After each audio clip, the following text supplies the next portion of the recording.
Hey, Vance, how are you? I'm good. How are you? I'm good. Now, for those who sit at home like we did on Monday and watch American Ninja Warrior and say, "Well, I could do that. It's Mm-mm. not that hard." Mm-mm. I've never said Oh, that. Yeah, it's just hang on to a couple of obstacles and slide around. It just avoid the water. It's not that hard. How hard is it?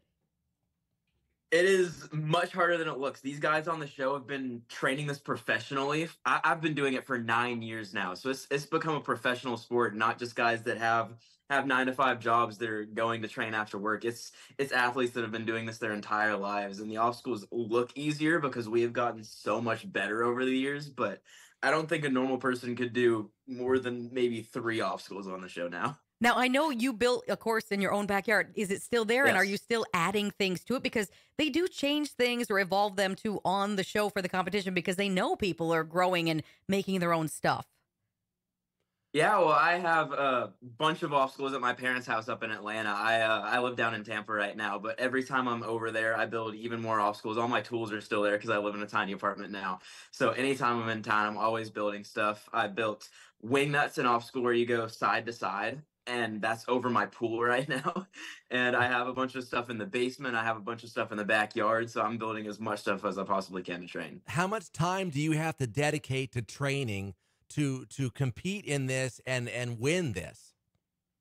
Yeah, well, I've made this my entire life. It's not like I'm going to school anymore. I don't have a job besides Ninja. I've made this my entire life. So I'm probably working out maybe 4 or 5 hours a day. And then I'm also studying other people's runs, studying other competitions, and also traveling basically every other weekend to a different competition around the country. So I'm doing a lot more than just the training itself, but probably with training 4 or 5 hours a day. Now, you said you live in an apartment now. So do you find yourself like parkouring off your own walls because you're just thinking about the obstacles all the time? I think if the rent was so high, I probably would. I'm not willing to pay the security deposit if something goes Yeah, wrong. that'd be But bad. yeah, No, if you're 6 foot, 210 pounds, you're probably too big to do this, aren't you? yeah. So a lot of guys that are around 6 feet, there's a couple that do really well. I know Jody Avila. He's gotten to stage two a couple of times, and he's insanely strong. But the people that are that tall also have to carry that weight with them, so they have the reach advantage. Mm. But they also it's a game of endurance, and it's a game of how long can you hold yourself up. So those guys usually don't do nearly as well. I think the 5'8" to 5'9" range is probably the sweet spot. So I'm a little bit under that, but also the guys that are a little bit over that can still do well. But yeah, it's all strength to weight ratio. So the more you weigh, the harder it is to hold yourself up. And you saw that with Kai on stage four this year. He's Yeah. 180 pounds, and he got to around 60 feet in the time limit. And then the last 20 Yeah. were so much harder just Yeah. because he had to pull that weight the entire way Yeah, up. even using his legs, you could see it was such a tug just to keep moving. Now you compete with and train with and against your friends too. So Mm. how bittersweet is that for you and them? Because you want them to do well, but obviously you still want to win because this is, like you said, your life and your focus. Yeah, well, it is really sad because both of the last 2 seasons I went up on stage four against some people that I've trained with. I know in season 15 I went against Daniel Gill on stage four, and we both ended up making it in time, and I beat him out for the $1 million. And we trained together in Houston for season 14 because right after season 13 my gym shut down here in Atlanta, so I moved in with my grandparents there, and I trained with Daniel for that season. And it was amazing. He went before me, so being able to watch him accomplish that was amazing. And luckily this season I went against Caleb Bergstrom, who I moved down to Florida to train with. He owns the gym that I train at down in Tampa.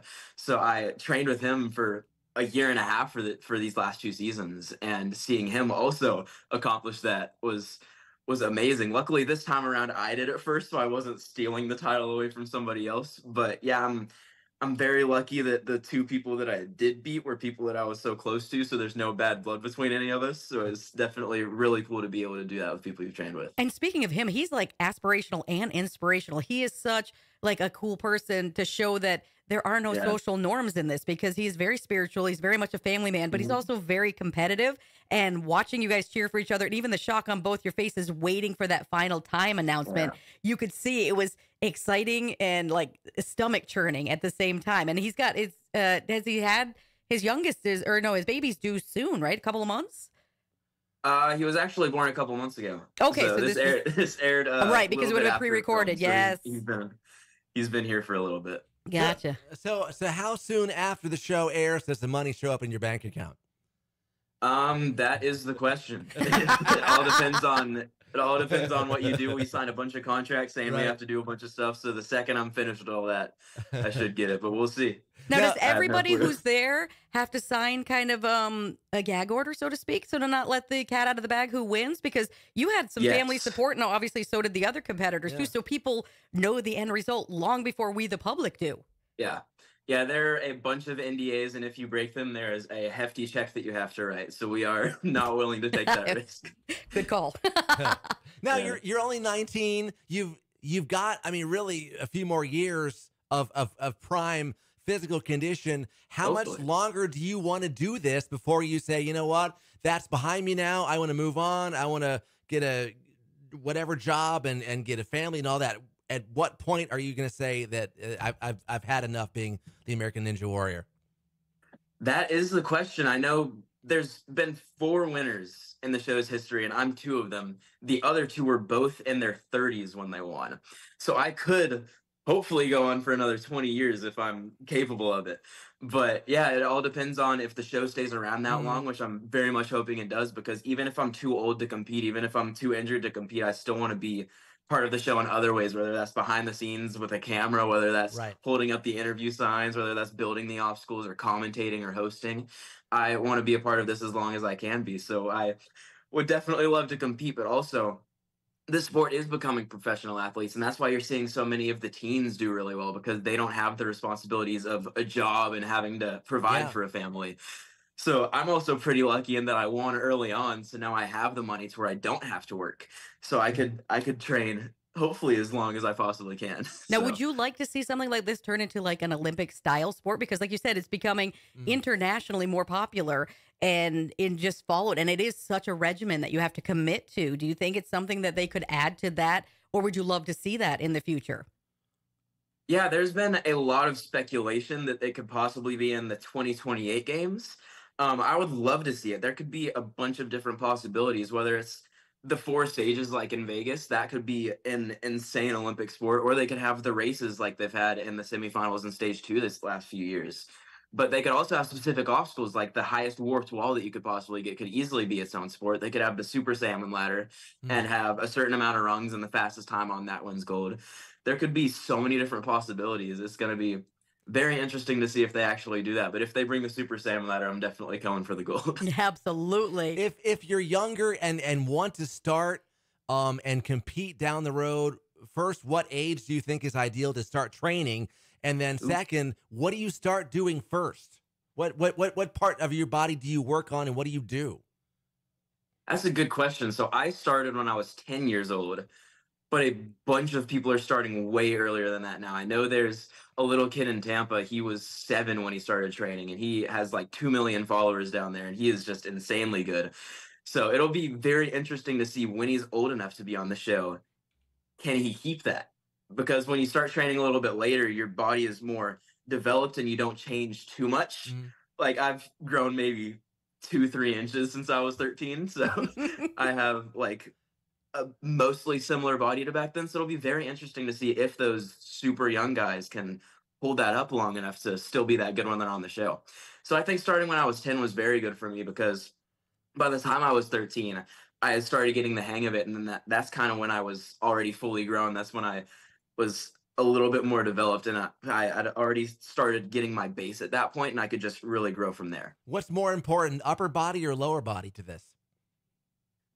It's mostly an upper body sport, but even the upper body obstacles are your full body. When you're even doing something like the pegboard where it's fully locked off, you're holding your arms at 90 degrees, but your knees and your hips are doing all the motions to be able to propel you to the next thing. So it's a lot more core too. Like people think upper body and lower body obstacles, but every single obstacle on the show is pretty much every part of your body. So it's a full body workout no matter what you're doing. Now, here's the question. If you got ever approached to do something like Dancing with the Stars, because it's all about balance, core strength, and whatnot, is that something you or other competitors you would say could totally do that? We've seen some professional athletes do very well on that show over the years because they're so balanced in their physique and their training. Yeah, I know Daniel would do amazing at that show. I think he used to be a dancer, so he would do pretty well. Me, my hips are not very flexible, So I don't know how good I would do, but they also have those professional trainers. So if I'm on it, that would definitely be interesting to watch. That's all I'll say. When the competition's complete, you've got some time off. Do you let yourself go for a couple of days, or do you just start working right away? Oh yeah, there's leading into Vegas probably around 3 months where the diet and training is as strict as it can possibly be. Mhm. And the second you get home from Vegas, I always go to the store. I get donuts, I get cake, I get mac and cheese. I just throw every single thing that I can possibly fit into the grocery cart, take that home, and within the next like 2-3 days, eat every single thing. Now, after this year's, was one of the things you grabbed pizza? Because that was one killer of an obstacle for people to get through. It was the undoing of many of your competitors. That looked like no joke to like assess and get through that pizza obstacle. Yeah, I think that obstacle scared me so much that it turned me off to pizza for a little bit. So that's actually one of the things that I avoided. Well, it's been great talking to you, Vance, and we can't wait to see if you're going to three-peat. We're looking for it. Yeah. We're cheering you on, my friend. Yeah, well, thank you guys so much for having me. Thank you. Be blessed. Be safe out there. Thanks, Vance. Thank you. You too.